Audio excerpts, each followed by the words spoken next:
Stay where you are. Come out in the open. Come out where I can see you. No. Let me see you as you really are. What do you want? What are you doing? We are repairing our ship to leave your world. We need your help. You asked me to help you. How can I when you've kidnapped and stolen, for all I know, even murdered?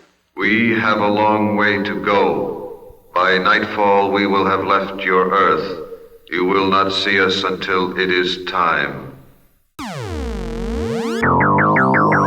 Hello and welcome to every single sci-fi film ever. I'm Aisha Khan. I hope you enjoyed the War of the Worlds episode last time, which was made in 1953, and we are sticking to that year for this episode. It Came from Outer Space was also made in 1953 and is also about aliens invading Earth. But this time, things are slightly different. The aliens just want to leave. Now, I could start telling you about the film, but I really think you'd like to hear from our wonderful guests. So first up, we have Scott Higgins, who is a professor of film at Wesleyan University, where he is also curator of the Wesleyan Film Archives. Welcome to the show, Scott. How are you? Pretty good. Brilliant. Joining Scott, we have Phil Nichols, who is a visiting lecturer at the University of Wolverhampton, the UK, and he's a researcher with a special interest in Ray Bradbury. He is senior consultant to the Ray Bradbury Center at Indiana University in the US and editor of the new Ray Bradbury Review. Welcome to the show, Phil. How are you doing? Thank you. I'm very well. Brilliant. Let's start with you, Scott. You teach film history, so I wanted to talk about the director of this film, which is Jack Arnold, who ends up making quite a reputation for himself as a sci-fi filmmaker.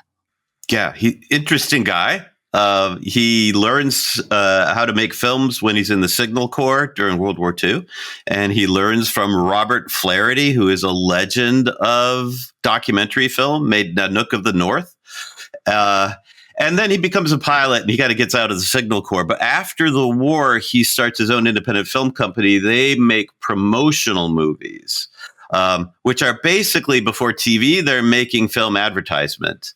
From there, he also makes an Academy Award nominated documentary called With These Hands, and then turns to fiction film. But what I think he gets from the Signal Corps and from working in documentary and then promotional films is he gets the skills of shooting fast and dirty and getting the job done.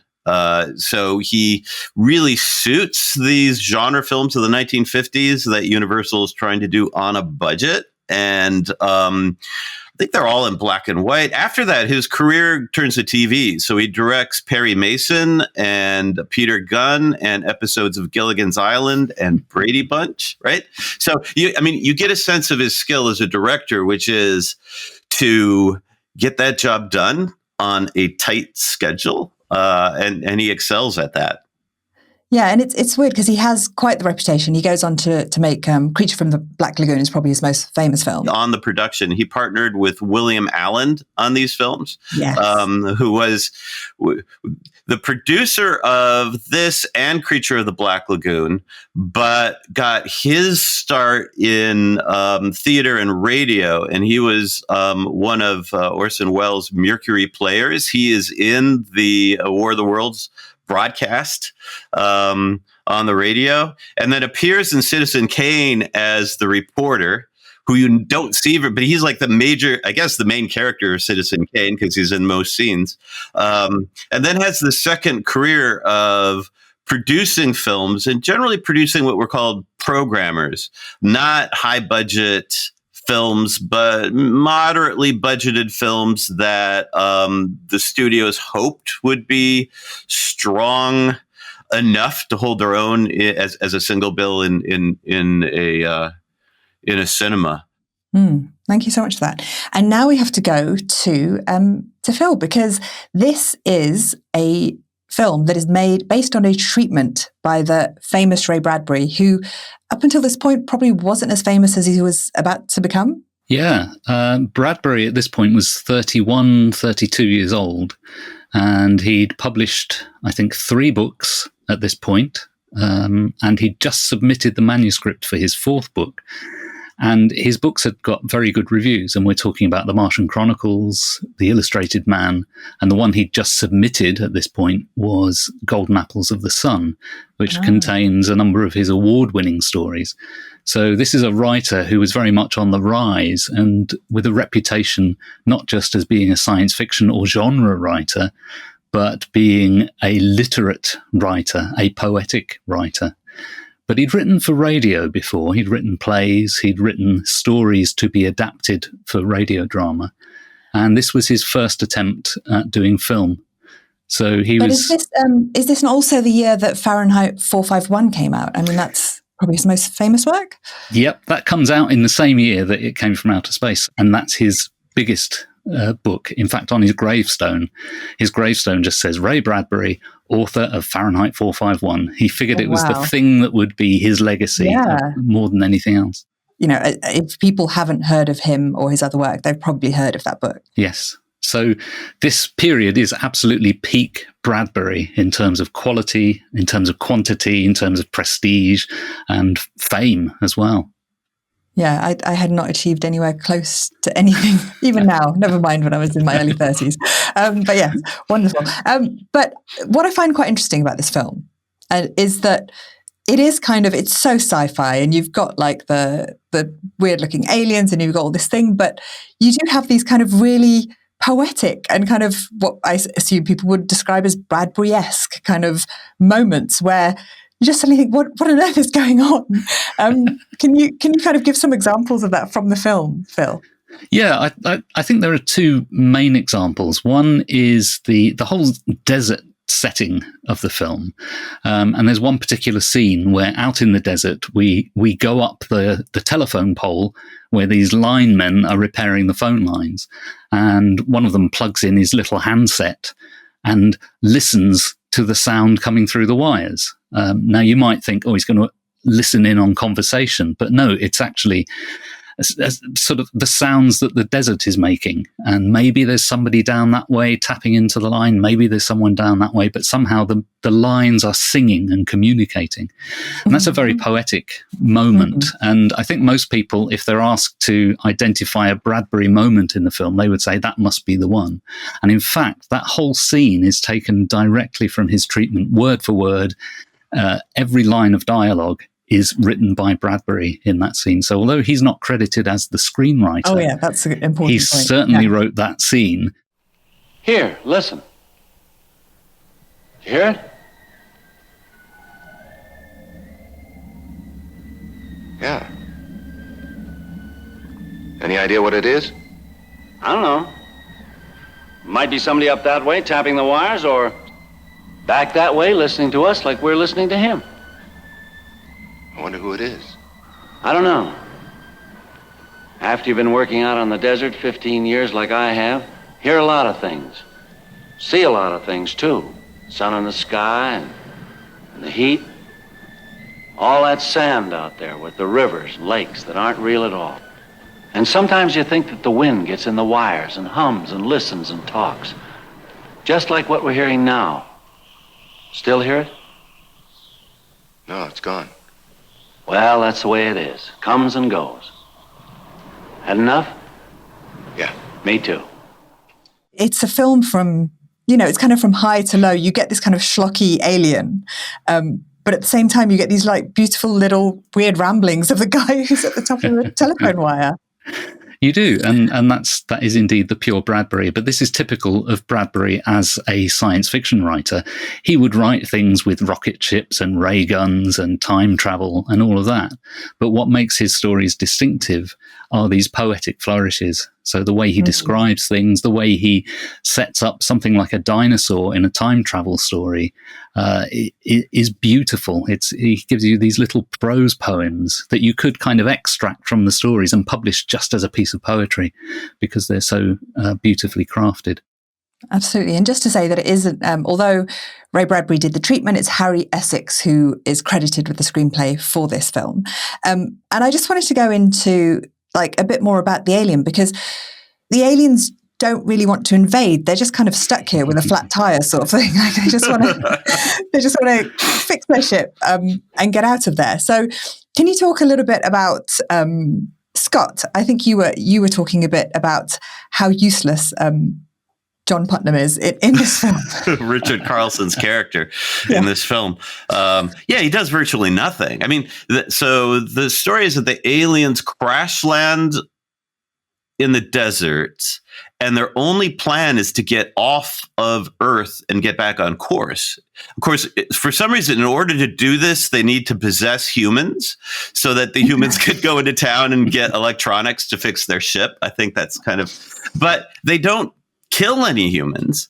And the plan is always to, after they're done possessing them or kind of replicating them, to release the humans back, right? So if the aliens were just allowed to come to Earth, do their quiet thing, and then leave, everything would have been fine.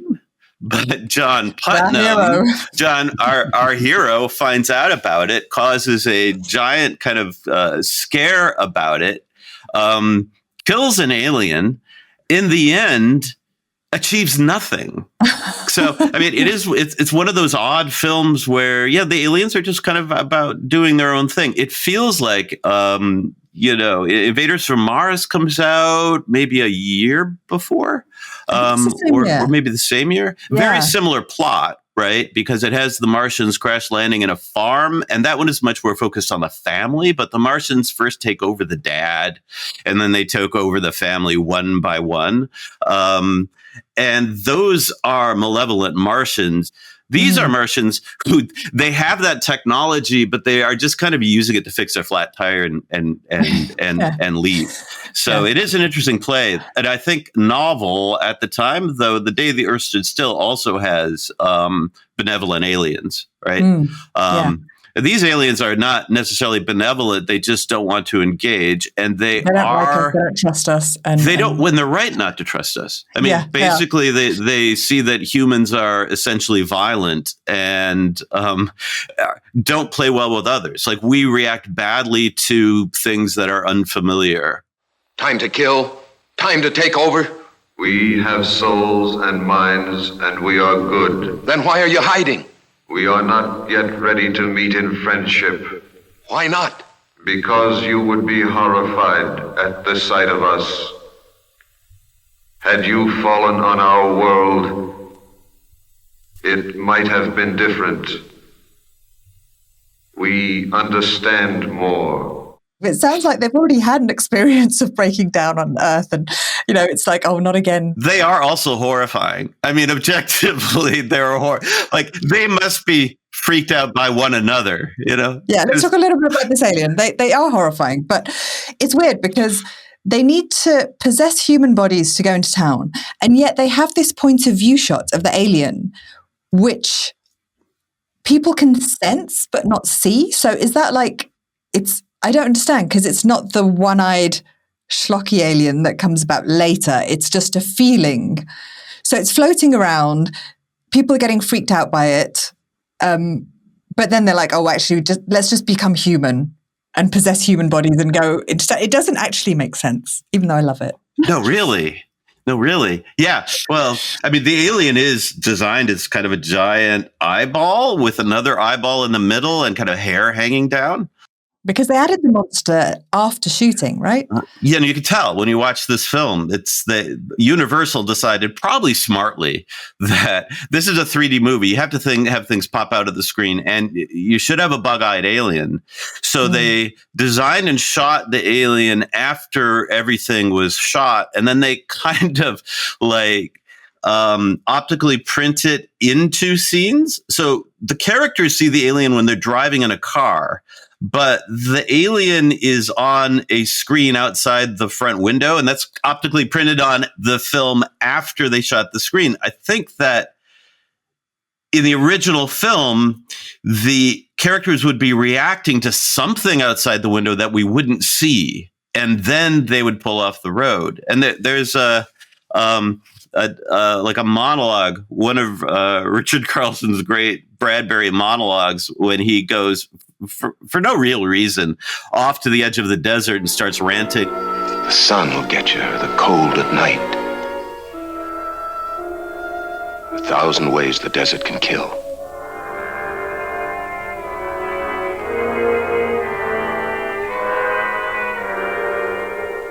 are you? What do you look like? What am I supposed to be looking for? I know you're out there, hiding in the desert. Maybe I'm looking right at you and don't even see you. Come on out. Oh, John. Doesn't make sense because he's already seen the bug-eyed alien. What I have to admit is it's a pretty great design for, I mean, absolutely silly, but a pretty great design for an alien. Yeah, I mean, if you set up all the kind of 50s aliens, they are quite fun. They are quite fun to kind of, yeah. It is quite a silly looking one. But we get the POV shot, so it suggests, well, first of all, these aliens are not radioactive. So that's been a trend throughout, that we're talking post-nuclear, we're talking about Red Scare, we're talking about the Cold War. So these aliens are not radioactive. And also, they don't actually mean us any harm. So let's go back to Bradbury. Sorry to Essex, the screenwriter. But Phil, as our Bradbury expert, can you talk a little bit about Bradbury's politics at this time? I can, although I don't think this film is intended on Bradbury's side to be as political as people might interpret it, but we can talk about that in a minute. If you want to know about Bradbury's politics, at this time, 1952, when the film was being written, there had just been a presidential election in the US. Bradbury had been a fervent supporter of the Democratic Party. He was campaigning for them. He was delivering leaflets for them. So he was an active campaigner. He was very disturbed by the McCarthyist rhetoric of the Republican Party. And he was particularly disturbed that the Democrat candidate said nothing about it. So when the Democrats lost the election, he was livid that the party he'd been supporting had done nothing to oppose McCarthyism. It drove him to place an ad in Daily Variety at his own expense, which was a letter to the Republican Party, where he basically tells them, this is a two-party system. You've got to treat us with respect, even though we've just lost to you. And then he tells them that they need to send McCarthy back to Salem and the 17th century. So he's absolutely planting himself on the left wing of politics, although he always said that he was not a communist and never wanted to be, but he was very much of the left at this time. And now there's a little bit of that anti-communist paranoia in Bradbury's treatment for this film, but it's only a very tiny part of it. But that means that this film has an element of that paranoia. And when you look at American science fiction film of that whole decade, you see that's a really dominating theme. So it's quite understandable that people would see this as an example of the sort of Cold War paranoia. But that's not really Bradbury's intention with it. He just has a little political aside in his treatment. And he's really more concerned about the idea of the other, and that we cannot possibly anticipate what aliens are going to be like. And there's a good chance that they will terrify us. And there's nothing we can do about that. Can I ask you, so you've read the treatment? Yes. Yes. Okay. So what I've heard was that Essex more or less retyped the treatment and had not too much creative development, except maybe taking out stuff. Yes. Is that okay? I was wondering that is essentially it. Yeah. Bradbury was only paid to do the treatment, and Essex was paid to do the screenplay. And Bradbury always said that Essex had a very easy job because he just had to reformat the text into a script format. Because Bradbury had written a lot of dialogue as well as scene descriptions. I've compared them very closely, and yes, Harry Essex really did do that. I mean, no disrespect to him, because that was the job of the screenwriter. But essentially, there's one major scene that Bradbury wrote that Essex didn't use, and there is only one scene which Essex did create himself. Everything else came from Bradbury. The one scene that Essex creates is that little moment where there's a knock on the door and Ellen opens the door and screams her head off. And it turns out there's a little child with a space helmet on and a ray gun. There's so many scream queens in this decade, and they're all kind of vying for that title. Okay, and now you have to tell us the one which It's the other way around. The major scene that was taken out is right in the middle of the story, so the kind of the midpoint of the film. Putnam and Ellen are reflecting on what they've experienced. Nobody believes them that these are aliens. So they're reflecting on all these frightening things they've experienced. And they simply wander around the town. And as they wander around, they see their reflections in multiple shop windows. And that is a kind of a poetic echoing of the fact that people are being replicated by these aliens. They go to a jeweler's shop and they look through the window, and Ellen looks at a ring. This whole sequence is without dialogue, by the way, so it's like a mini silent movie. So the scene with the ring, and then looking at mannequins in a shop window, which again are replica humans, and they go past a window and they see a mannequin with a bride's dress on. And this is picking up on that scene right at the beginning of the film where Ellen and Putnam have been having this little soiree at midnight, obviously setting up a kind of a romance between them. And this scene of crisis of what are we going to do, this reflective crisis that they have in the middle of the story, exactly picks up on that and suggests, well, one thing they will do is get married. But I will totally admit that scene doesn't drive the plot forward very much, but it is a very interesting piece of character reflection, and that was taken out.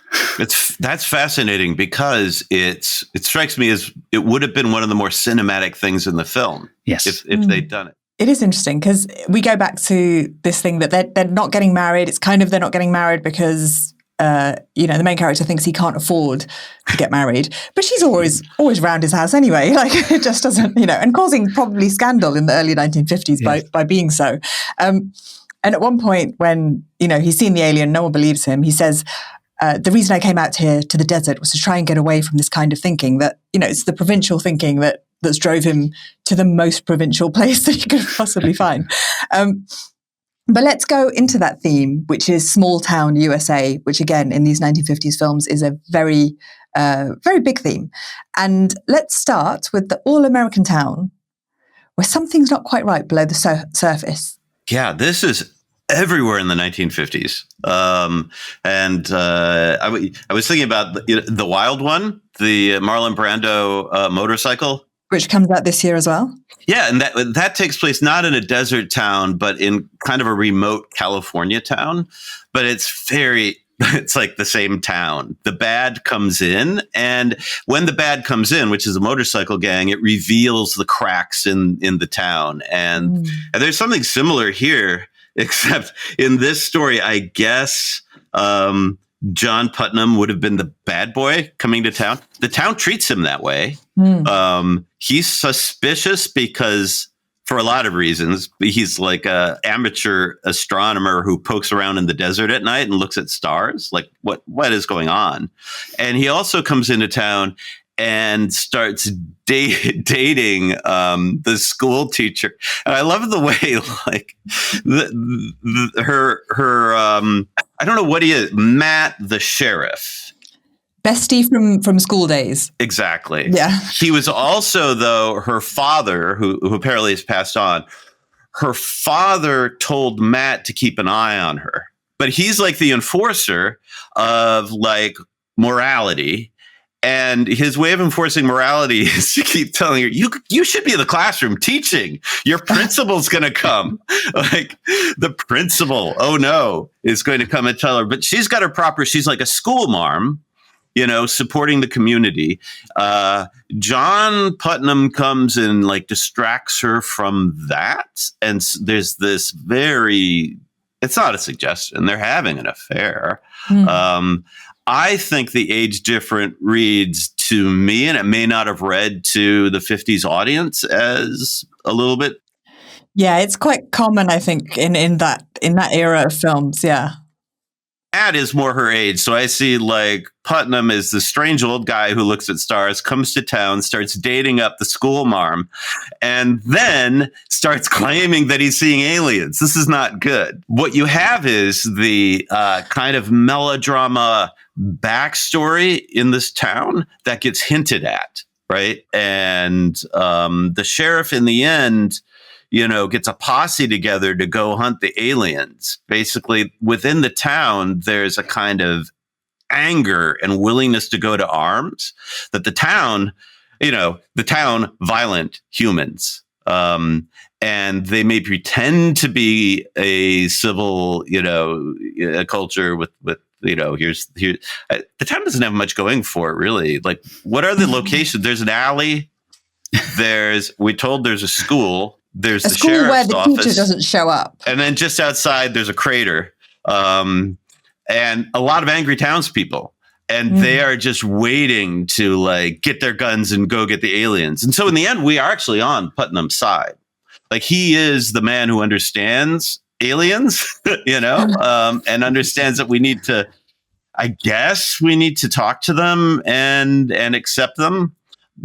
Though it makes no sense, because what the aliens call Putnam and tell him, "We've taken your girl. We've got her in the mine." Which, if they hadn't done that, there would have been no confrontation.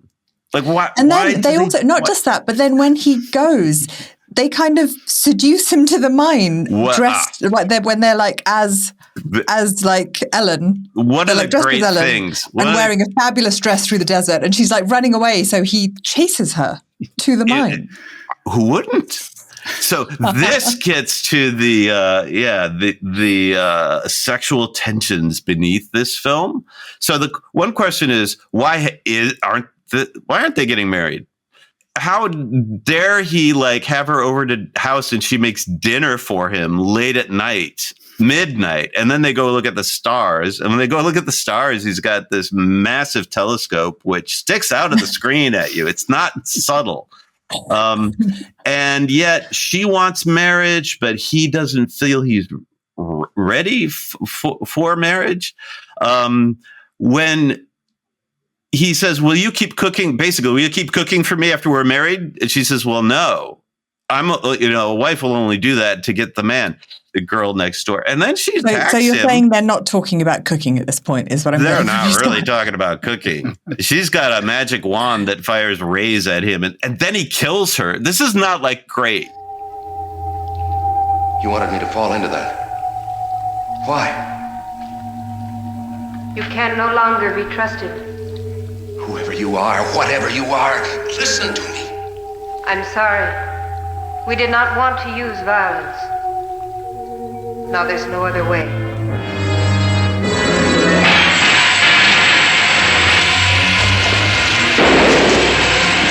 So when we come back at the end and they are together without that Ray Bradbury section that suggests they will get married, we're left thinking, where is this relationship going to go, really? I'm glad that you care about that, Scott. Thank you. Yeah. But it is such a strange, and I think let's move on to the concept of teenagers, which is quite a new concept in the 1950s. And I think this goes into the thing that this is a film, it's made in the 1950s, it's got aliens and spaceships, and it's 3D, which we'll get to in a minute. But it is appealing to the teenage audience to quite a large degree, do you think? And just to put all of that into context, we are in 1953. The Wild Ones is coming out that year. We've got Rebel Without a Cause in another couple of years. The Beat Generation is already, going. Off the Road comes out in 1957. But those experiences are happening. The Beat Generation is out there. We're not quite at the 60s, but this whole kind of teenage culture has developed in the 1950s. So yes, it's got these beautiful kind of poetic Bradbury bits, but then it's got a bug-eyed alien, and it's got a beautiful woman in, where did they get that dress? Running across the Apparently alien. It's her clothes. Apparently she has that in her closet. Yeah. So it's her. Sometimes when you're out in small town America in the middle of the desert, you need a really fantastic dress like that. So she's waiting for that day that will come out. But this idea of post-war boom and affluence, and teenagers are having more time and money, and also time that they don't have to just go out and work and become adults. Well, it's a big part of the film industry at this point. As the studios are dying, they lose their daily audience of adult customers in the big cities. TV is on the rise. And so the people who go to the movies change. Adults. So the post-war adult generation is busy buying refrigerators and getting mortgages and having babies. They start staying home, but their kids become the target market. Their kids become the ones with the spending money who are willing to go and need a place to go to get away from the parents, right? So movie theaters become a center of teenage culture, and teenage culture is a major market force at this time. And this is kind of just before rock and roll really goes mainstream. You look at Rebel Without a Cause as a film like that. It's all about James Dean and the teens, but the music is kind of jazz and big band. It's like just before that happens, there is this gathering together of, kids looking for something to do. And one thing to do is to go to exploitation movies like Buona Devil, which was an independent film, a terrible film, made on no budget at all, but made in 3D the year before it came from outer space, and was a tremendous hit. It cleaned up, and it cleaned up by playing to this teenage audience. So films like Creature of the Black Lagoon and It Came from Outer Space it's an established studio trying to reach that market. And they're reaching that market by emulating these exploitation films. And one thing about an exploitation film is obviously it's got the advertising could sell big moments that may or may not be important to the film, right? It's all about opening weekend. It's all about advertising, the sizzle in the film, and then making money on opening weekend. And then people know it's trash and it falls off in box office, which is exactly what It Came from Outer Space did. So in a way, they got what they wanted. But the bug-eyed alien then becomes an attraction for an audience who's not going to really watch the film. So these films they're fascinating because they're not really designed to be absorbing emotional experiences. They're designed to also be made fun of, and they don't take themselves very seriously. So opening the door and seeing the kid with the helmet, or the other scare when it's a Joshua tree. A tree. Yeah, the tree. It's a tree. Those are like designed to be laugh moments. I suspect that going so far with this alien design is like that as well. Like it is less concerned with scaring the pants off the audience than giving something that they could look up after they're mashing in the seats. They want to look up and see something silly. And then go back to their date. And the film actually is a transitional film. It's not fully devoted to that, which is why it's got this great poetry in it, I think. So Elvis comes out with his hit in 1954, which obviously will take a little time to spread across America. But it's really interesting what you said about the music. So, yeah, we don't have that yet. It's not, obviously, black culture in America has rock and roll. It's just not gone mainstream yet. Exactly. Yeah. It's right on, it's one of the movies right on the edge, which may be why also it doesn't have teenage characters. Phil, I just wanted to ask you about so body snatching. We've already had the thing from Another World, which is based on Who Goes There, which has the concept of body snatchers, even though it's not in the film. And this, again, it's not body snatching, it's kind of body duplicating, but the book Body Snatcher doesn't come out till the next year. Do you know what kind of literary history is around that? Like, is that just a common sci-fi trope that becomes huge the next year, or what happens there? It's something that goes back a long way in fantasy. Doppelgangers and shapeshifters predate what we think of as modern science fiction. But there's certainly a trend in science fiction. Robert Heinlein's The Puppet Masters novel came out in 1951, and that's about people being taken over by alien slugs that kind of sit on their back and control them. And then you've got a variety of different things where aliens will swap themselves. So that's what we see in Invasion of the Body Snatchers. They take away the human and then they put a pod person in its place. I don't think we ever find out what happened to the original human. They just sort of disappear. But It Came from Outer Space, it's a very strange kind of thing because they kidnap the humans in order to replicate them and go off and do their business in town. And then when they've finished doing their business, they release the humans back again. So it's a very benevolent kind of shape-shifting that goes on. The whole thing of doppelgangers and shapeshifters, all of that, I think is a very cinematic concept because it's thoroughly visual. So to me, it's inevitable that film would make a big deal of this. And also things like Westworld, where you have androids or robots that are indistinguishable from real people. Battlestar Galactica uses that concept as well.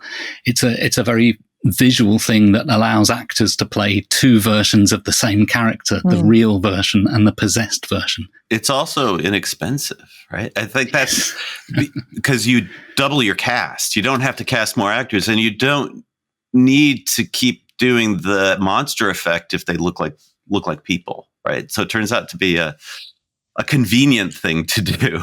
Yeah, and it is that like that fear of not knowing who you can trust is that's a huge thing, right? Like it works with John Carpenter's thing. Okay, so let's talk about 3D. I did not watch this film in 3D, which is quite a shame. And I was trying to find out how to watch it in 3D, but it is considered one of the best 3D movies of that period. Is that correct, Scott? Yeah, it's a lot better than the others. I mean, Creature of the Black Lagoon, also great. And then, of course, Hitchcock's Dial M for Murder is really, really interesting, but then not really released in 3D in major markets because by the time that film comes out, 3D is kind of over. 3D only lasts less than a year. Blonde Devil comes out in, I think early 53 is when it gets picked up by a distributor and brought out to major studios. And then House of Wax comes out in March, I think, and this film comes out on Memorial Day week. And those are the big 3D films. By the end of 1953, early 1954, 3D's dying. So it was a flash in a pan, but it was a very appealing to studios who wanted to get folks back from TV, give them a reason to go to the cinema. And it worked well with genres that had spectacle built in. So sci-fi and adventure and horror were thought to be good 3D properties because there are moments where you could draw attention to the spectacle, right? Yeah, so I haven't watched it. I've just watched people talking about the 3D elements, unfortunately. That's as good as it's gotten. And so I just wanted to, some of the things that were really impressive, apparently, in the film, if you saw it in 3D, was first of all, the meteorite. It's coming straight at you at the start. And the meteorite's so great, they show it twice, right? So it is both the credit sequence and the inciting incident. So they bring it back. And it looks, that looks really good. They really advertise things that would pop out at you. And I think Jack Arnold is most interesting when he's dealing with the space behind the screen with depth. Actually, my favorite effect in this film is during the telephone wire soliloquy, because that one, like, they've got these shots along the telephone wires that just plunge into the distance, almost into infinity. Wow. And there's a real visceral feeling of, as he's talking about the unknown and the way this technology is kind of connecting it, the whole screen just kind of pulls away from you. And it is poetic and powerful in a way that an eyeball popping out at you is not. Then the other thing that really pops out in 3D, it doesn't pop out because it's in depth. They have a helicopter shot that follows the car, and then there's the Mysterioso music that comes up. And the helicopter shot is framed so that the telephone wires on the foreground, the car is in the background, and they're both moving. But because it's 3D, one is closer, one is farther, they're moving at different rates. That exaggerates the depth of the shot and really draws your attention to, one, we're seeing a deep shot with a high angle. Two, look at those telephone wires, which In a 2D version, it just looks like, okay, it's a traveling shot of a car. But we've already heard that, maybe they travel through the wires. It's not clear what's going on. Like, do they?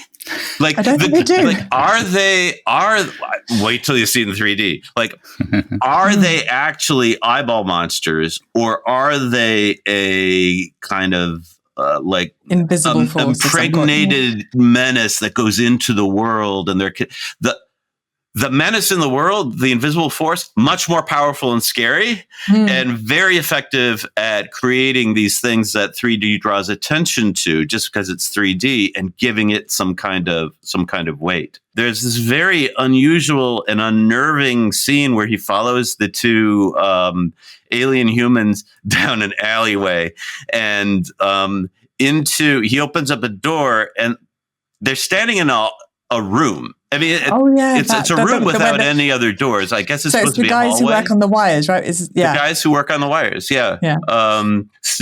They're just standing in this room. This room is designed in forced perspective. So it looks like a hallway that's very distant, but actually it's just a room that gets small very fast, right? In one dimension, that works as a depth cue. It would look like, oh, this is a big long hallway, and they're bigger than they should be within the space, because the space is actually small. In 3D, it's very clear that you're looking into a forced perspective set. Like, this is not how space behaves. George? Frank? Keep away.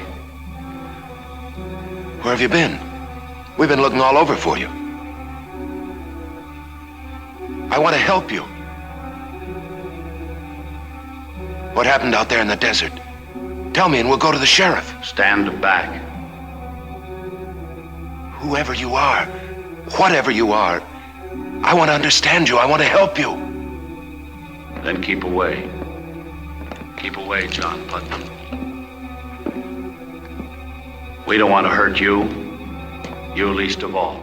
But when you look at it, it's hard to look at. And it takes a while to work out, why doesn't this look natural? Why doesn't it feel natural? And it takes a while to stare at it to figure it out. But that must give you an eerie feling, right? Like, is it like, oh my God? Eerie. Okay, it's like, eerie. It works. Why don't these people fit the space?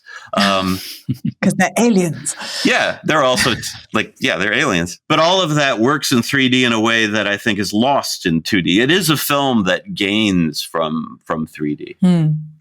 When I saw it in 3D, I was impressed by some of those moments, but also something that I didn't expect to be impressed by is those scenes where people are up on the ridge of the crater, right. And so you see the kind of the ridge, the people. There are other people behind them coming towards the front. There are cars in the far distance moving across, and having seen it in 2D, I thought nothing of that. It's an interesting depth composition, but in 3D that really stands out. And that's when I really began to appreciate what Jack Arnold brought to this. But I do have to say that all of that stuff is in Bradbury's treatment. The idea of the helicopter shot following along the telephone lines is in Bradbury's treatment. Yep. And so Bradbury knew it would be 3D? I don't know if he knew that it was going to be in 3D, but he certainly had the concept of that idea. Yeah. And the creature eye coming out at you in 3D is in Bradbury's script, but it's simply one element of what the characters see when they're driving along the road and the clouds begin to appear. They get a glimpse of an eye, and Bradbury holds back from showing you the creature. It's only in the very final reveal that the alien agrees to reveal itself, and it steps forward. And Bradbury doesn't show you the alien. He shows the reaction to the alien. And the reaction is Putnam screaming his head off. And then shots of the sheriff reacting to Putnam's scream. That's so very it's all about the reaction that the aliens say, look, you're going to be scared of us if you see us. And Putnam says, yeah, it's all right, I can cope. But he can't cope. Then the boy screams. Yeah. Which is they would never do that. Which reminds me of the point of view shot that the alien has, which is an effective thing, but also effective in 3D. So it looks like a bubble eye, but what they've done is I guess it's a shiny bowl with oil in it, and they're kind of swirling the oil around in the bowl to give it a shimmery effect. And then they superimpose that onto the footage, right? Right. But the bowl has been shot in 3D and the footage has been shot in 3D. So when that happens, the surface of the screen gets pulled inward. It's as though like the surface of the screen that you're looking through is flexible and is pushed, inward toward the action, which is really unusual and suggests that the aliens, it's not just that the aliens see the world differently, it just feels very different, right? And it's also famous that the aliens only have one eye, so they can't see in 3D, but that doesn't matter. That's so unfair. They wouldn't get this movie. They wouldn't appreciate it. Yeah. I saw it like that, so I'm sure they might get there. Okay, so now we will go on to the legacy of this film. I just want to quickly say, as someone who I adore Susie Sue from Susie and the Banshees, and there is a clip of this film. Did you know, Putnam, that more murders are committed at 92 degrees Fahrenheit than any other temperature? I read an article once. Lower temperatures, people are easygoing. Over 92, it's too hot to move, but just 92, people get irritable. And that is used in the Susie Sue song. Excellent. So that's a tiny little bit of legacy there. That's right. Yeah. So, Phil. I think it's a double-edged sword, the legacy of this film. On the one hand, the explicit showing of the alien and the jump scares suggests one path that science fiction film can go down. And to be honest, it is the path that most science fiction film did go down during the 50s. And I think by the end of the 50s, the only science fiction films that are coming out really are monster movies. There's very little of sort of any intellectual value coming out. But the other legacy, because this is one of the very few science fiction films to show benevolent aliens, that sets another path running. Now, as Scott said earlier, The Day the Earth Stood Still also had benevolent aliens, although I would argue that they're quite manipulative in their benevolence. Yes. But in this one, they appear to be genuinely benevolent. They mean nobody any harm, and they can't help that they scare people. That's just the way they are. And kidnap them a little bit. Yeah, but they let them go at the end. You see, that's a very rare thing. Usually, people disappear or die, but here they get released. Which again is benevolent. So there is a little bit of a current of benevolent alien movies, not very many of them, but by the time you get to Close Encounters of the Third Kind in 76, 77, 78, I can't remember the exact year, you've essentially got the same type of story. You've got aliens which are not here to be shot at or blown up. You've got aliens that people are desperate to meet and to understand. And so Spielberg admitted or claimed, I don't know whether it's an admission or a claim really, but he always said that Close Encounters was inspired directly by It Came from Outer Space. And I think some other filmmakers of his generation were similarly influenced by that movie, and so that's where the legacy lies, really. I think the good legacy. Scott, what do you think the legacy of this film is? Oh, I agree. The movie brats, I think, are very influenced by these films. They were, growing up in this period, and these are the movies that they kind of internalized and made A versions of. And now when you say movie brats, you're talking about big 1980s directors, are you? Right, Lucas and Spielberg. That's who I mean. Those are the movie brats. They're brats, grow up on movies, and then make them. So Jaws's use of the monster point of view is, if not indebted to this film, which it might be now that I know Spielberg made that comment, is certainly indebted to the universal sci-fi and horror cycle that really love monster point of view shots. Right. So the other direction this goes is exactly, I think, what Phil mentioned. The exploitation end becomes so important to big budget filmmaking from the 1960s on. Essentially, the studios die. And in order to make money, the producers, the big producers, decide that what they need to do is emulate the low budget, teenage exploitation films, right?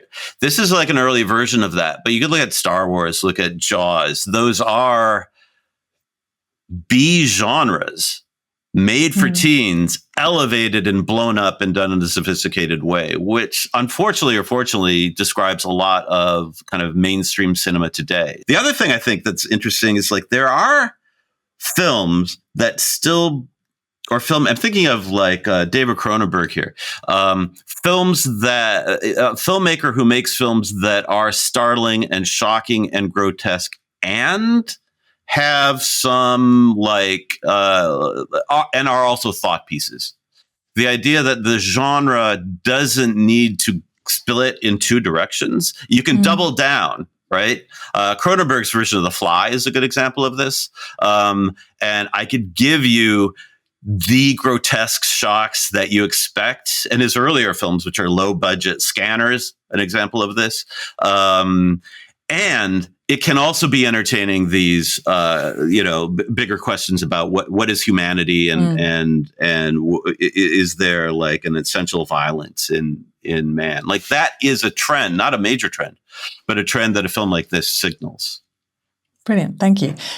Okay, so we end the podcast with a recommendation from both of you on what to pair with this film. So this time, Scott, you can go first. Oh, well, if this were a double feature, right? And it's perfect for a double feature because it's like 88 minutes, under 90 minutes. Incredible Shrinking Man, which I think is Jack Arnold's best film of the period because it's both his silliest and the most kind of like speculative and really gets at the awe of scale and how small we are in a vast universe. So pair it with the Incredible Shrinking Man for a double feature, but also pair it with radio episodes of X-1, which was the Sci-Fi radio series that ran from, I think, 55 to 58, and which adapted Ray Bradbury's stories. So the one that I recommend listening to is the adaptation of, I never remember the title of this thing, And the Moon Be Still as Bright, which becomes part of the Martian Chronicles.